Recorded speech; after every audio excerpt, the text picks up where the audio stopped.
preaching.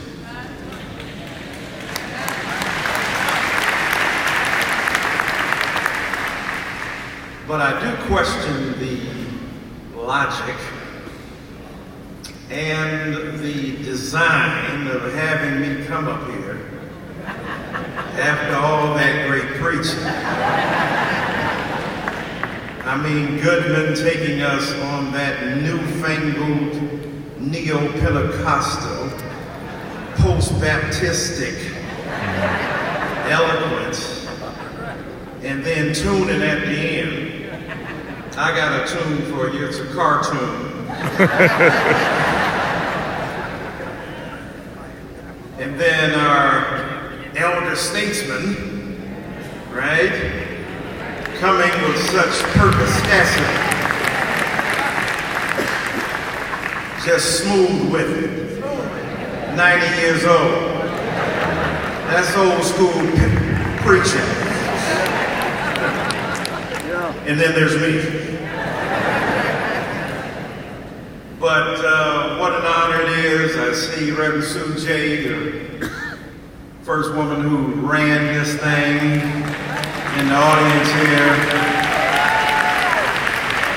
See Dr. Marcus Cosby up in the audience.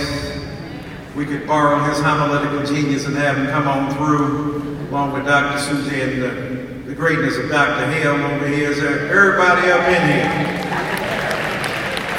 I'm glad I'm assigned the title of lecturer. Because that's what I'm going to do. And for the next 20, 30 minutes, and then we're going to have a good conversation. Is that good? You know, when we think about the fact that the church is to respond to a community in crisis, we have to acknowledge that that is not an ancillary nor peripheral preoccupation of the pulpit. That is restating the obvious. And yet too often we have defaulted on our mission and responsibility to speak to a community in crisis. We have tried to act like we don't know that the crisis is there. We don't really want to deal with it. We'd rather do what the great theological homiletician Ernest T. Campbell said: retreat into the womb of an ahistorical piety. And by retreating into the womb of an ahistorical piety, them some big words, but what they mean. A womb of piety, of celebratory spirituality that is somehow divorced from ahistorical, the condition, climate, and circumstance of the broader culture in which we live. And so there's been a rigid and rigorous division between the world in which we live and the place of the church in that. And so the church does have a moral responsibility to speak to the crisis at hand, especially when our conservative white brothers and sisters have commandeered the pulpit to rubber stamp everything we hear coming out of 1600 Pennsylvania Avenue. Now I know y'all done had a mighty time in the Lord. I'm the party pooper. And the poop on the party comes directly from 1600 Pennsylvania Avenue. This man stands up every morning to excrete the feces of his moral depravity into a nation he has turned into his psychic commode.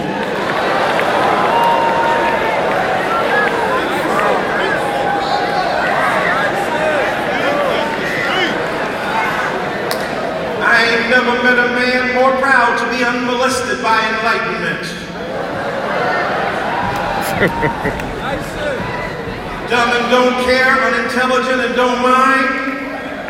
And let's be real, he got swag envy.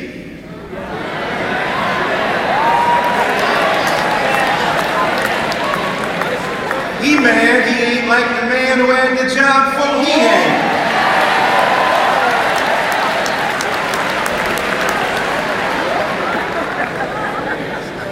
That man walked down Air Force One like he had 50 Cent in the background.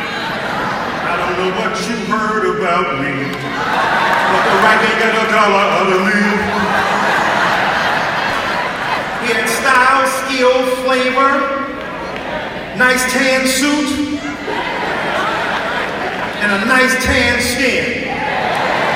They were mad that a Negro had the unabashed temerity to stand up at Harvard and get a law degree, and his wife, bad as he is, Princeton and Harvard, and did her thing. Mad because we get it. You see, you tell your kids to be smart, but also tell them the folk gonna be mad when you be smart. These are just, as Immanuel Kant would say, my propedeutic. This is just the warm-up act. Wait on. So the thing is, they just mad that they wasn't him. And the man had style, skill, and flavor. He wasn't perfect. He made mistakes, some stuff he could have done, he should have done, he didn't do. But when we look at what we got now,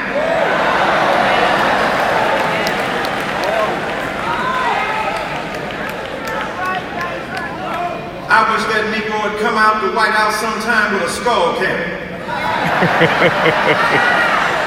and a gold grill in his mouth, in a terry cloth robe with his socks pulled up and his slippers on, bending down to pick up his newspaper and say, yeah, what up? Yeah, I live in public housing.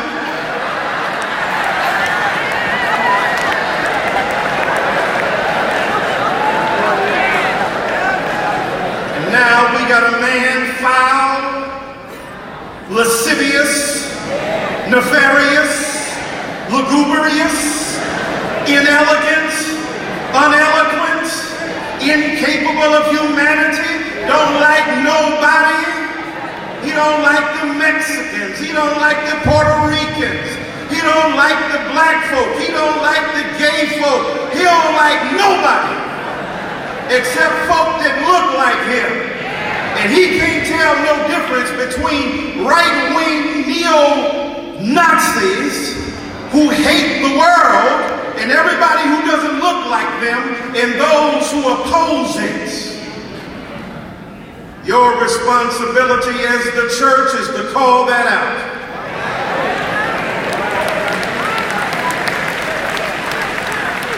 You got to have perspective on that. We live in a white supremacist culture. What does that mean? That doesn't mean that individual white brothers and sisters are indebted to a vicious ideology that subordinates black people to them. But that's true too. White supremacy is the conscious or unconscious belief that one group is inherently superior and another one is inferior. Well, after seeing this dude, we know whiteness ain't superior.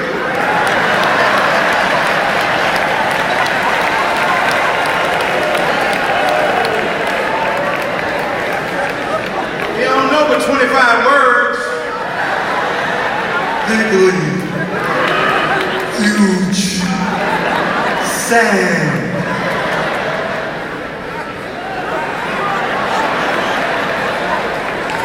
And then he goes around bragging about grabbing women and then trying to blame hip-hop for it. Don't be blaming Biggie Smalls for that. Don't blame Tupac for that. Don't blame Jay-Z for that. That's you. Because you ain't got no skill.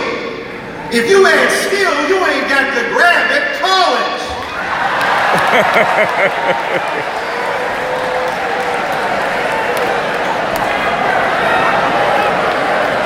Summons it with the integrity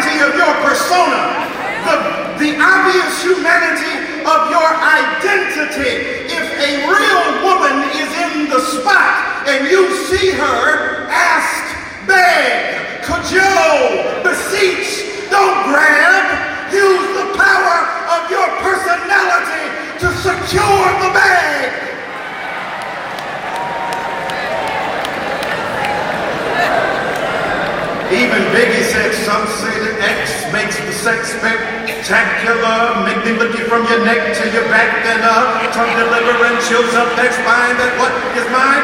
If it's all right with you, that's affirmative consent. The problem with us is that we are indebted to a vicious, patriarchal, misogynistic, sexist culture that is scared of women.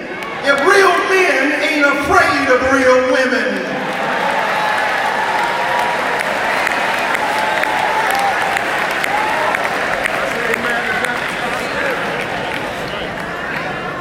And so, you and I have a responsibility as the church to have a perspective about the long history of white supremacy in this country. Why is that important? Because we live in a nation that has exploited black and brown and red and yellow and other indigenous people for the purposes of reproducing the pathology of slave mentality, white supremacist ideology, and the subordination of every person of color to a vicious standard that they can't even meet. Y'all remember back in the day in Jim Crow when they wasn't letting Negroes vote? And they be asking them all them questions, literacy tests, poll test, right? How many beans in the jelly? How many jelly beans in a jar? They ain't know.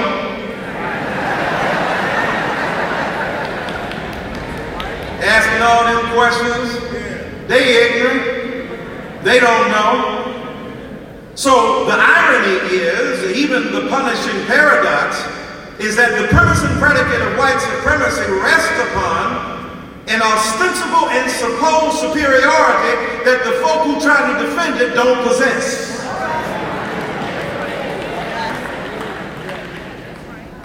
That perspective is critical because you got to get that out your mind. It ain't about Pharaoh letting you go. It's about you letting Pharaoh go. Pharaoh done set up housekeeping in your brain. You think white water is wetter. You think white love is better. You think white intelligence is smarter. Now, I ain't trying to beat up on nobody who done made a choice. But you, shall we say, engage in extraneous exogenous relations that are not indigenous to African America.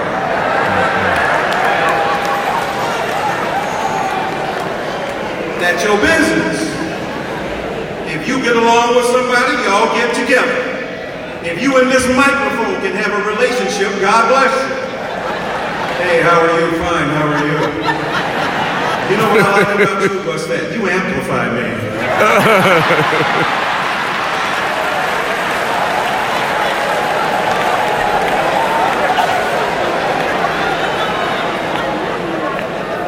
White supremacy makes you think they culture better than your culture. They church better than your church.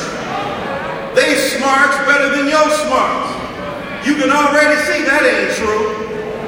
We possess what God gave to us, and we ought to stop apologizing for it. Don't be making no excuses for what we are. God made us this way, and it's mighty great.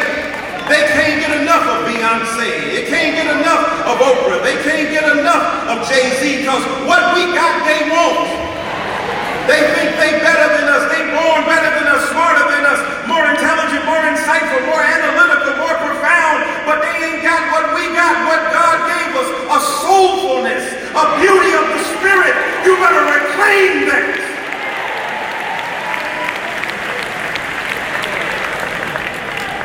That's why I celebrate black women. I wrote a book called Why I Love Black Women. I ain't mad at nobody else. I'm from the 70s. You know how we did it.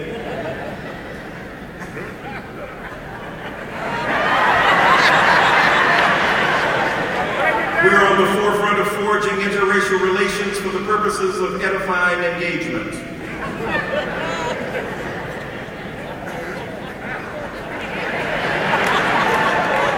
Love the one you're with. But what's interesting,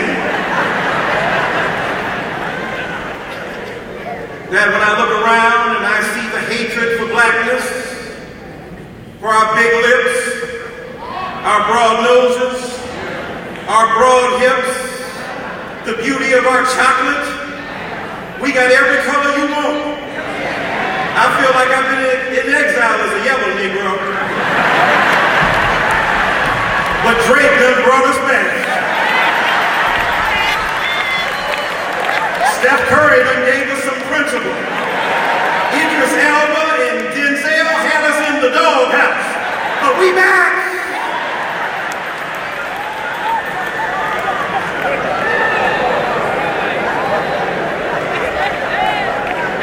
My daddy was blue-black from Albany, Georgia.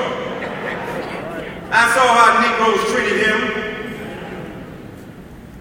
like he was an ape, an animal. Dark-skinned. People presumed certain things about him, drew their conclusions about him, thought that they knew who and what he was because of his pigment. And that's black folk included.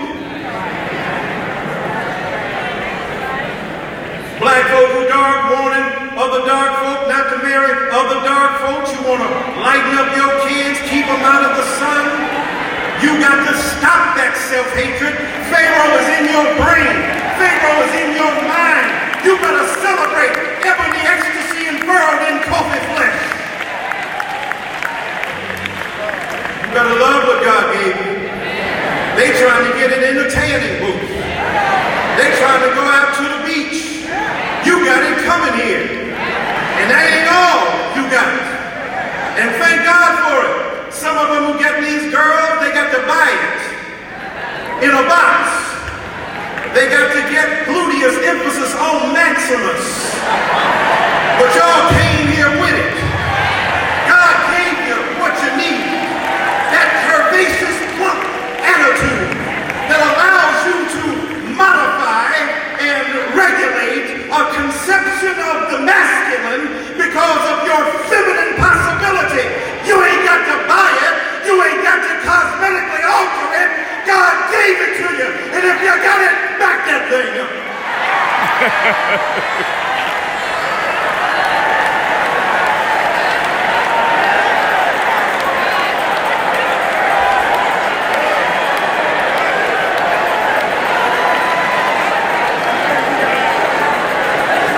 I'm talking about your brain.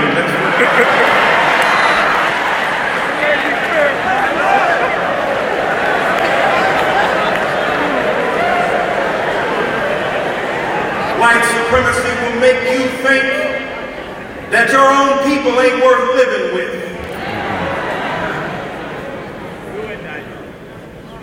I was on a plane last year, going from Los Angeles to New York. Young man said, "Are you Michael Eric Dyson?" I said, "Yes, I am." He said, "I'm sitting next to you, but sir, I want to tell you I read all your books." I turned to him, I said, "Is your name Nipsey Hussle?" He said, "Yes, sir." And I pulled out my iPhone. I said, "I want to show you I listen to all your music." I'm prolific, so gifted. I'm the kind to go out and get it, no kidding. That Louisiana accent. You know, Negroes who left the South, Louisiana, going over to Los Angeles, Mississippi over to Los Angeles, Negroes from Mississippi to Chicago. Chicago ain't nothing but a suburb of Mississippi. Negroes from Georgia over to Detroit. My mama from Alabama, daddy from Georgia. Listening to Snoop Dogg, that's a Calabama accent.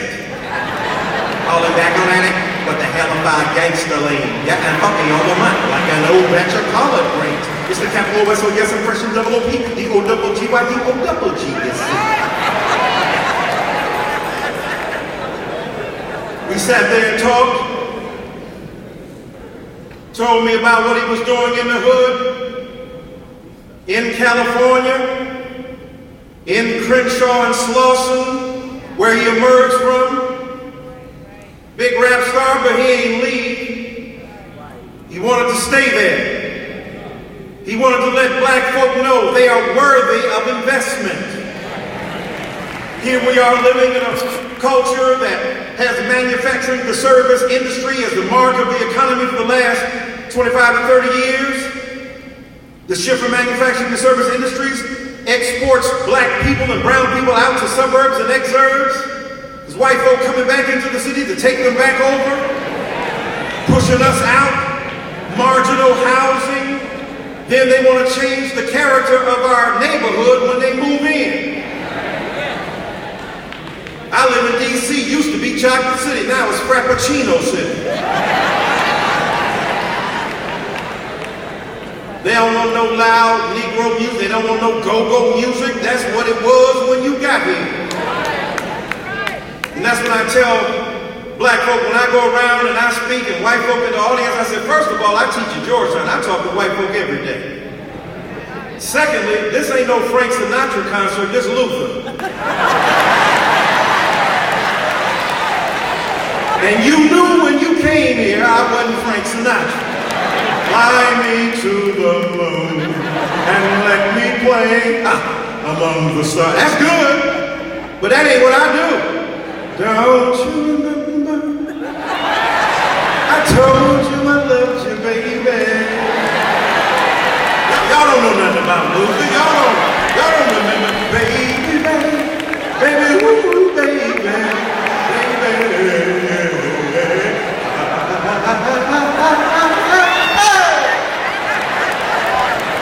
That's what I do. That's what I be. Oh, I got a PhD from prison, but straight nigga.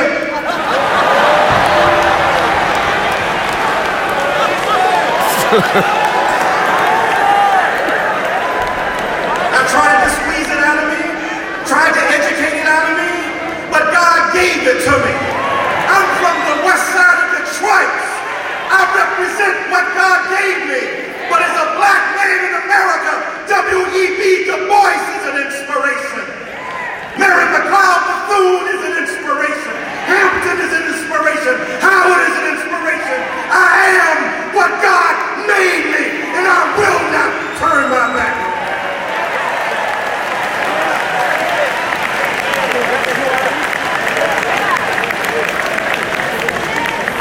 So the church has to get rid of that white supremacy through its perspective, but secondly, the church got to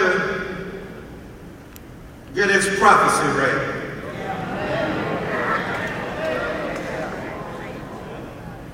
Now I'm going to tell you, this is the part you ain't going to necessarily like.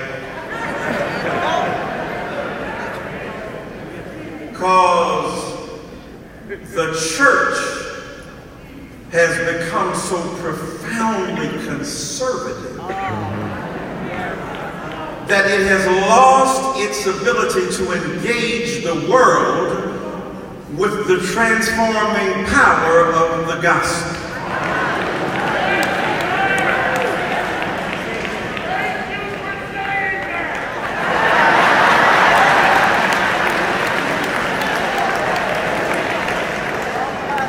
If all you're going to do is reflect the value system of either the dominant culture from which you hail or the narrow bourgeois Negro mentality of respectability politics from within, you ain't serving God.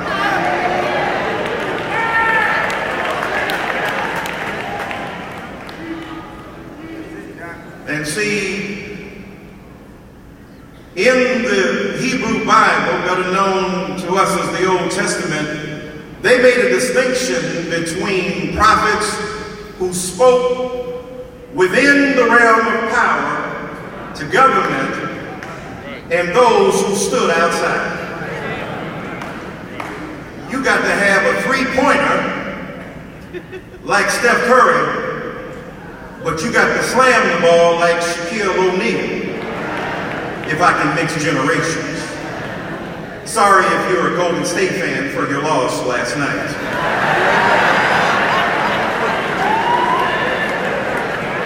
You need a perimeter game and going hard in the paint. Ain't no either or. We need prophets from within, and we need prophets from outside. But the thing is, maintain your prophecy.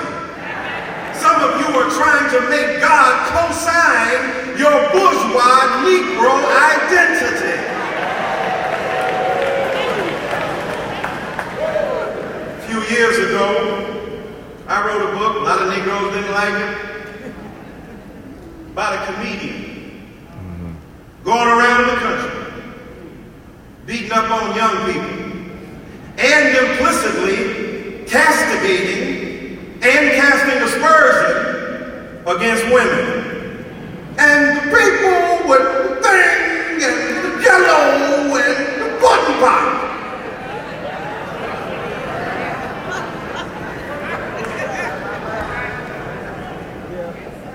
People treated him like a prophet.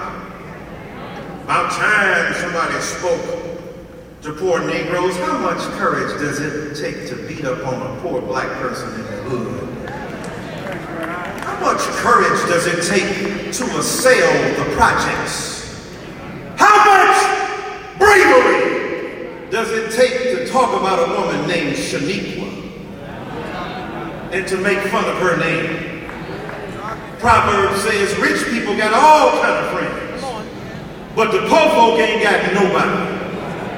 That's why they developed and loved hip-hop culture, because bourgeois Negroes in enclaves of civic horror called ecclesiastical churches, looking down their nose at them.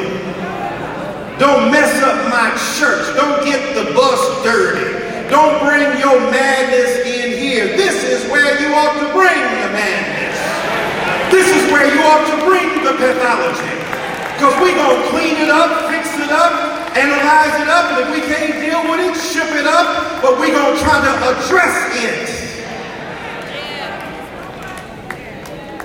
He went around the country talking about black folk couldn't talk, where you is and what you doing. You the one invented dumb down. Weird Harold, mush mouth, that ain't the king's English to the queen's taste. Here you are exploiting Ebonics while you're trying to berate it. I saw a Negro on TV testifying before Congress, speaking Ebonics while trying to dog it. He said, I want to make a Pacific point.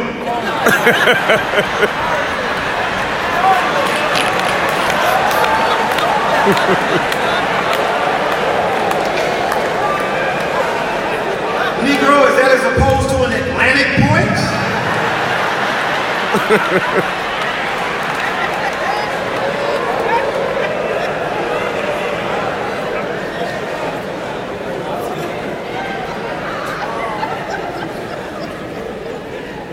You speak the way God gave you the ability to speak. Now you ought to get better, teach your kids to get better, but you meet people where they are before you take them where they need to be.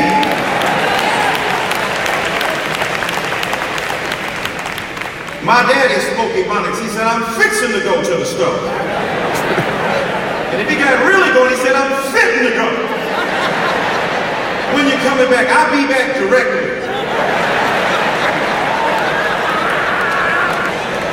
Did he have a geographical mishap?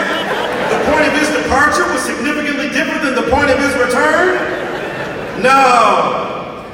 See, in African-American vernacular English, that's the formal linguistic expression of what black folk do. Don't act like bad English is black English. We got rules to this.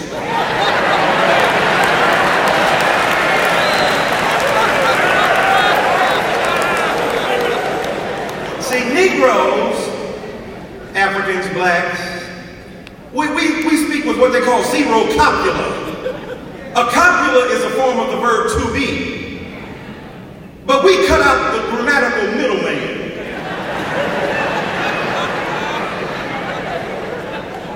I am going presently. I be going. Not, who is that? Who that?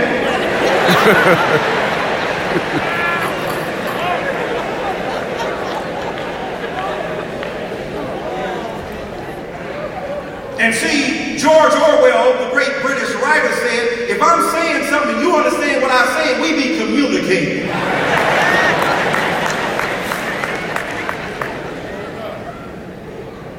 Just like y'all listen to some people in church, they ain't got the most high-flown grammatical construction, linguistic articulation, the ability to engage in speaking highfalutin eloquence, but they know what they know. And so they use their bad grammar to give you a good sense of a good God. Lord, this morning, I want to thank you that my bed sheets wasn't my winding sheets and my bed wasn't my cooling board. Thank you, let the golden moments flow on a little longer. Yes, Lord, we is happy that you have made us another day for us to see. That might be bad grammar, but that's great theology. God ain't worried about the pronoun, the gerund, the participle. God is worried about your part in the tragic and the powerful. God is worried about who you are. Do you love people? Do you satisfy the basic requirement to be a human being? That's what God is worried about.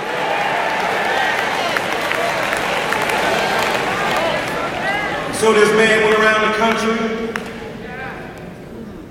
said folk don't know how to talk, and they don't know how to name their kids. Well, people name their kids what they name their kids. And if you ain't paying child support, you ain't got no...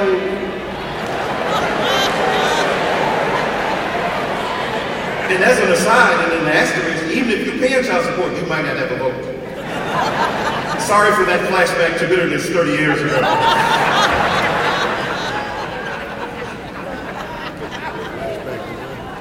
30 years ago. Black folk have always named their kids after weird stuff. In enslavement, we named our kids after the season of the year.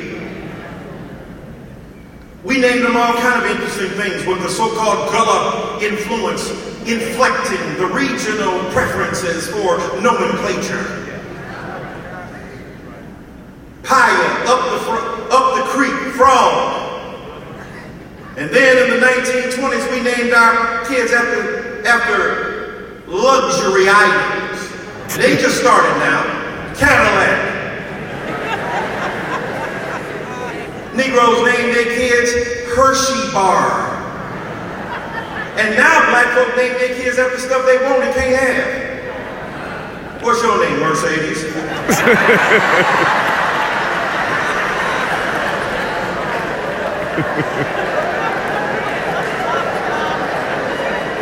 What's your name, Lexus? What's your name, Versace?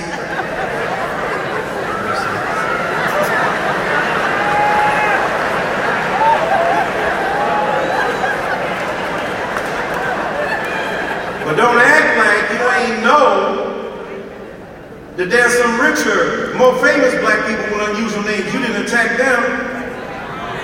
Keyshawn Johnson. Keyshawn. Shaquille O'Neal, we know that's Nigerian, but O'Neal, what is that, Black Irish? Oprah? Who you know name Oprah besides? What was her name supposed to be? Oprah. They was reading the Bible wrong. You don't even say, I thought that's what it said. I don't know how to spell Oprah. Condoleezza? Who you know, Condoleezza?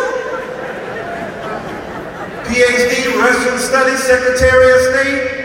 Her mama, great musician, like the daughter, but she loved Italian musical signatures, Condotezza.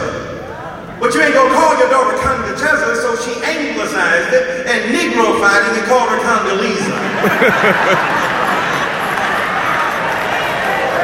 I know some Negroes with some regular names, all messed up. Clarence.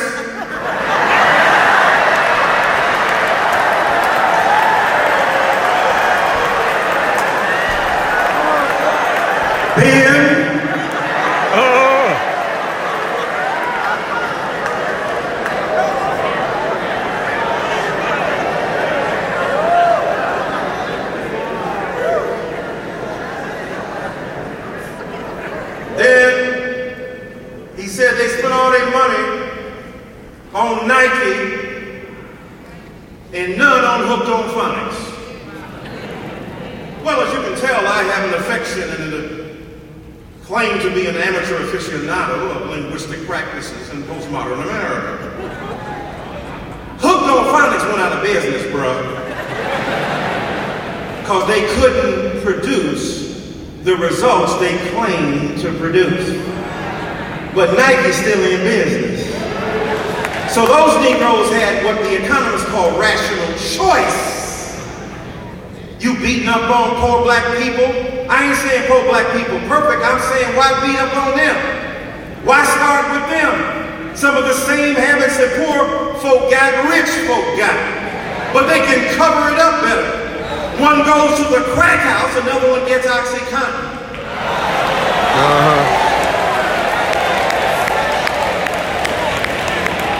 When there was a crack epidemic, they sent us to jail.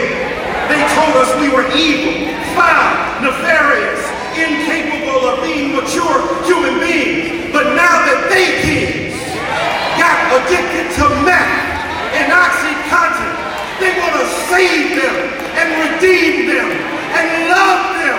They criminalize us and medicalize their kids.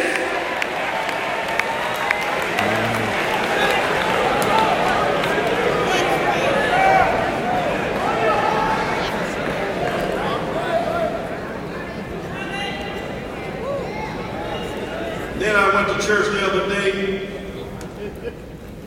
Black woman told me, you know you're going to hell.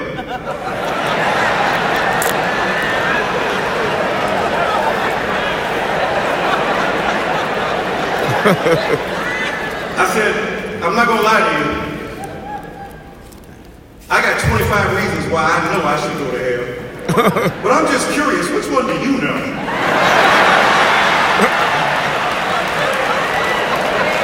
Asking for a friend.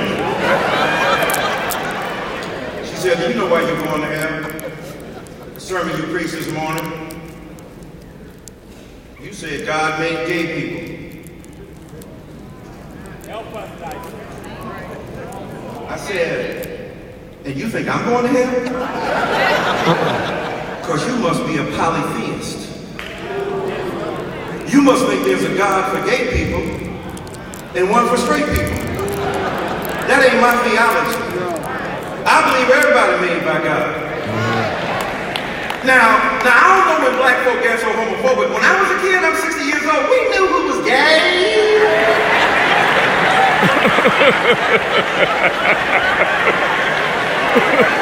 You know Andre was gay. You knew the choir director was gay. You knew a couple of them ushers were lesbian.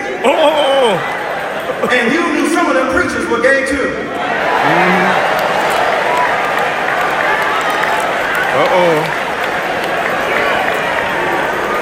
You won't get another when invite. did black people get so theologically conservative that we gonna use the same kind of argument white folk used against us to use it against gay and lesbian and transgender and bisexual? Oh my God, there's a difference. This is what the woman told me. She said, you know the difference. She said, they chose to be gay. I didn't choose to be black. I said, I got news for you. Some people have opted out of the plan of blackness.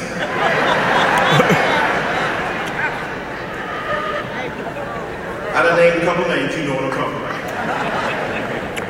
I said, but is that how it works? People choose their sexuality? So when did you choose to be straight? Does that make sense? If you choose to be gay, you gotta choose to be straight. You went to your mom at 13, you said, look, I've been looking at these options. And I done decided to be straight. Because that other one is a pain in the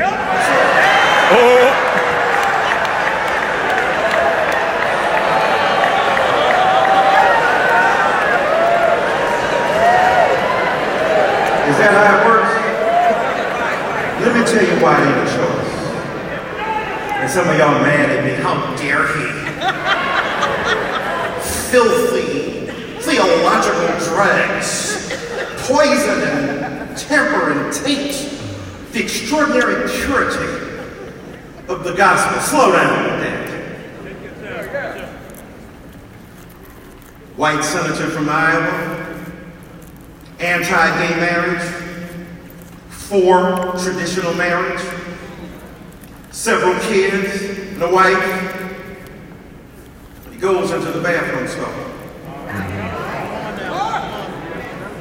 And he taps the toe of his neighbor to signify he's open for business.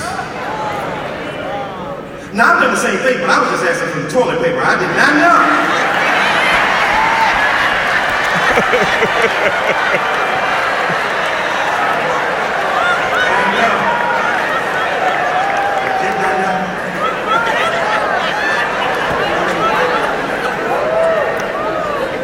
If anybody wasn't going to choose to do that, it would have been him.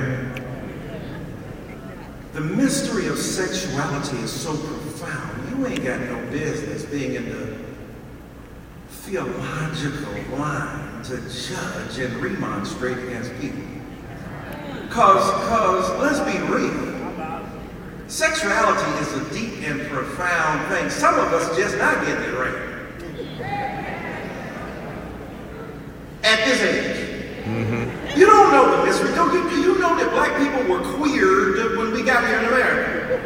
It ain't normal to be looking at nobody's sexual organs to determine if they are fit to procreate, to further the telos of agrarian capital and slavery. That ain't normal.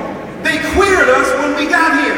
Looking at our latissimus dorsi, our pectoralis major, our organs that gave sweet music to them. That ain't normal. We were already queer. That's why black folk don't really dig the alternative, quote, sexuality, because we already feeling, oh my God, they already tripping on us. Here you come with that gay stuff, and you gonna mess us up. Let me tell you something.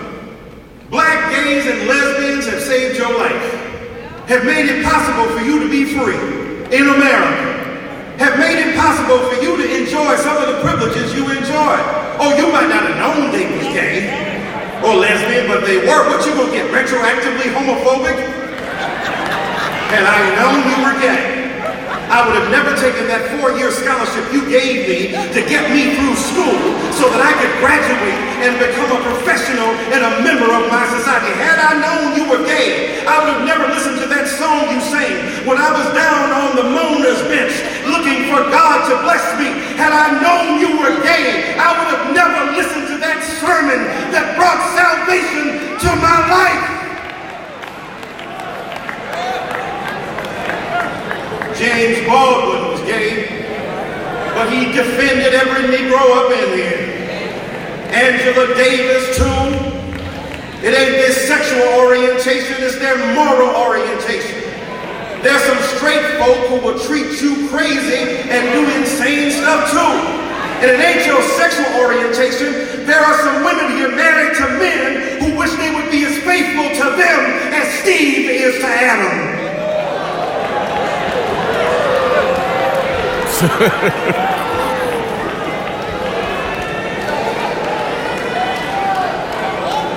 Plus, I ain't never been to a black church that turns down gay tithes.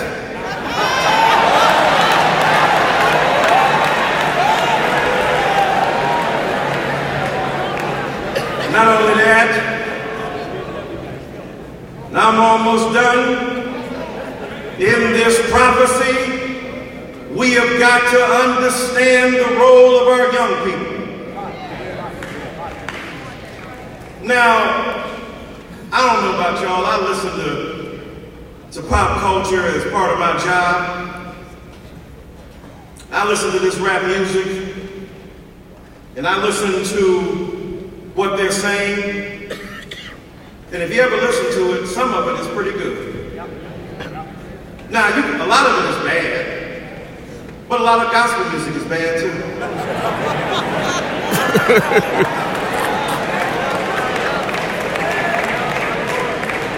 Oh, your soul might be saved, but your voice is really silly. On some of them. Off tune, off key, can't get it. And then some of the theology is pretty jacked up too. Jesus will never say no. Stop lying.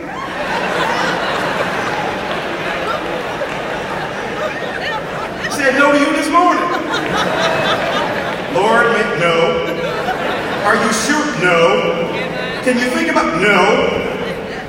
And so a lot of opera is bad. You just don't know it. Opera is gangster rap in Italian and German. And the stuff they're singing about might as well be Snoop Dogg. But your own kids have something to say too. And sometimes the prophecy of the church has been surrendered to young people in the streets telling more truth than we will tell.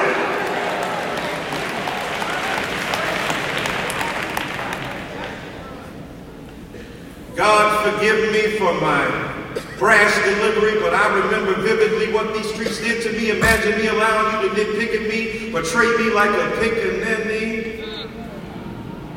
You can laugh and criticize Michael Jackson if you wanted. Woody Allen molested and married his stepdaughter. Same press kicking dirt on Michael's name, show Woody and Suki at the playoff game holding hands. Now sit back and think about that. When we get the same jacket, his name was Woody Black. OJ acquitted by a jury of his peers. They've been messing with that brother for the last 20 years. Is it fair? Is it equal? Is it just? Is it right?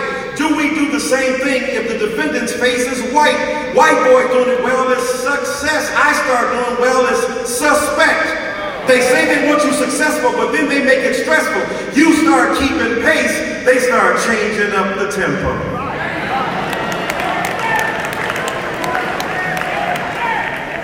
That great philosopher, Christopher Wallace, better known as, I know you know it, he's one of the great liturgists of the secular church, an evangelist of extraordinary power.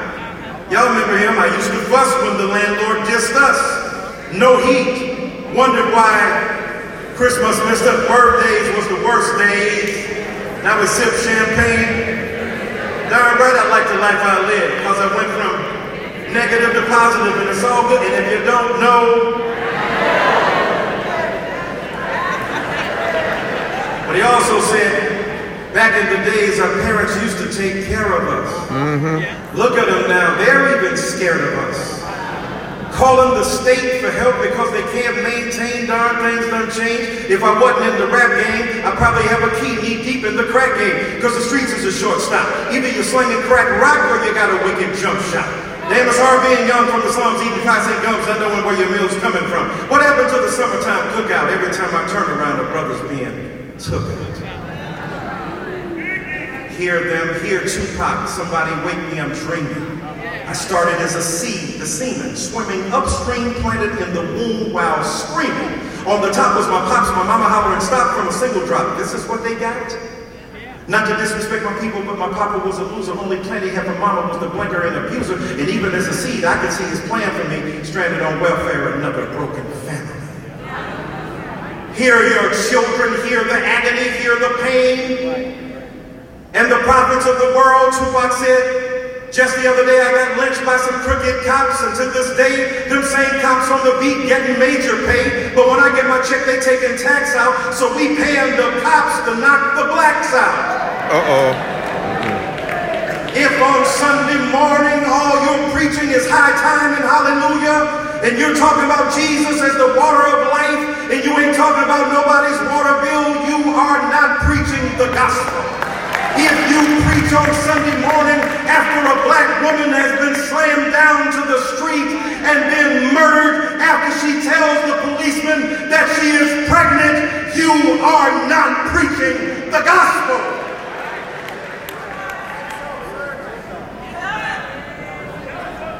If you claim to be pro-life,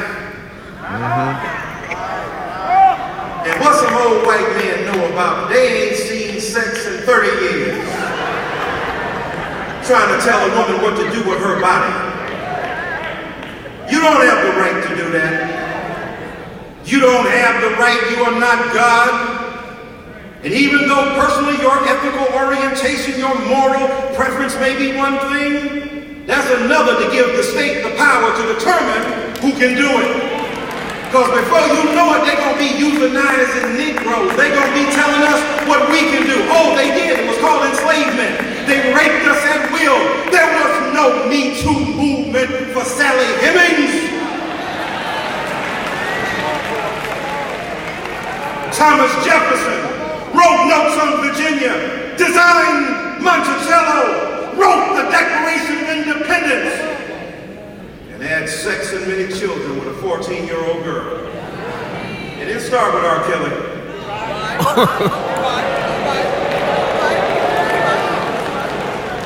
Thomas Jefferson and the rest of those white men said, I don't see nothing wrong.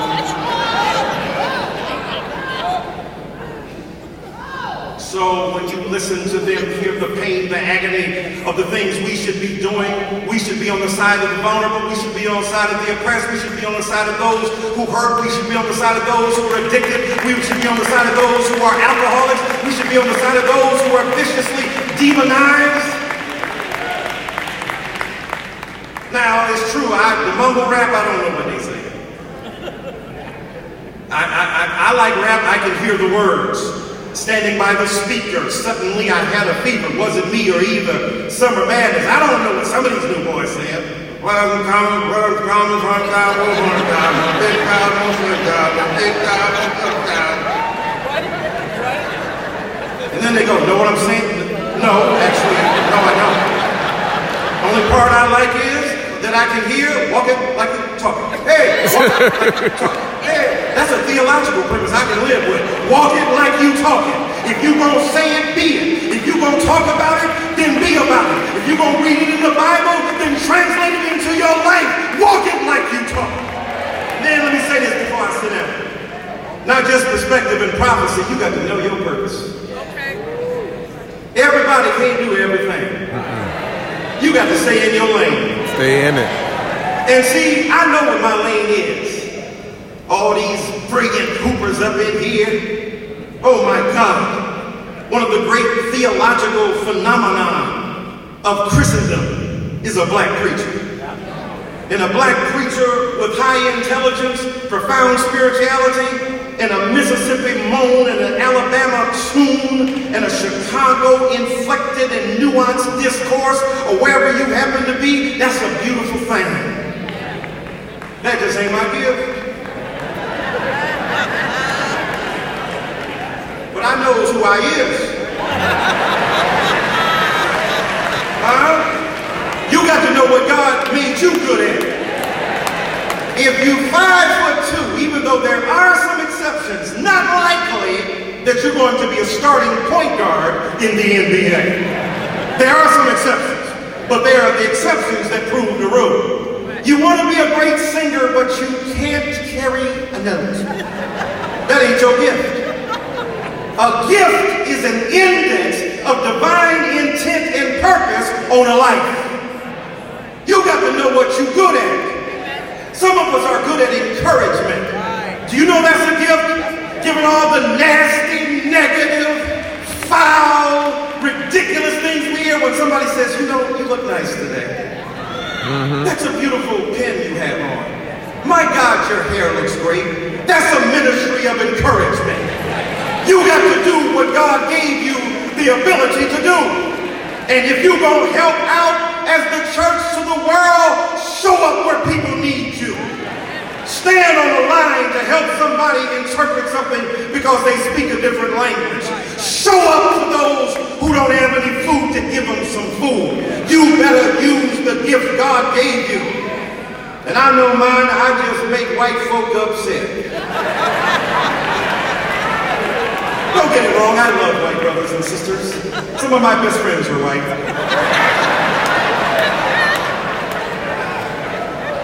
But see, I know what my gift is. I ain't gonna tune at the end, but if I'm on television, I'm gonna light them up for you. I'm your big brother. I'm gonna cuss them out with big words. Every time you hear me use a big word, you know I wanna say, you mother. But I say, look who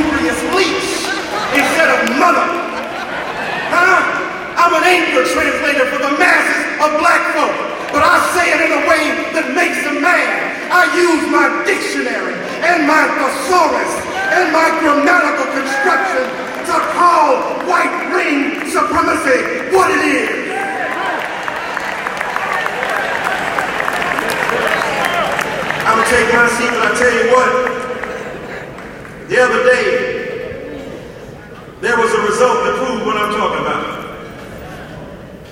This man was an underdog, stepped into the ring with a man that was overwhelming favorite. Then in the 7th round, this chiseled Adonis fell to this fat, chubby, flabby boxer because he had what it took to accomplish the goals he wanted. Because he knew what his purpose was, and he knew what his skill was. He was sharp, he trained hard, he didn't look the part, but God gave him the blessing. And then Mr. Ruiz knocked out the heavyweight champion in the 7th round. Despite being flabby, and despite being the first Mexican to win the heavyweight championship, he didn't let that daunt him, because he knew what he could do, and he had the skills to do it. His gift was not to look the part, his gift was to be the part. And that's what you got to remember. You got to know what God gave you to do. You got to stay in your lane, fulfill your purpose, lift up your gift, and then God will bless you and bless the world around you.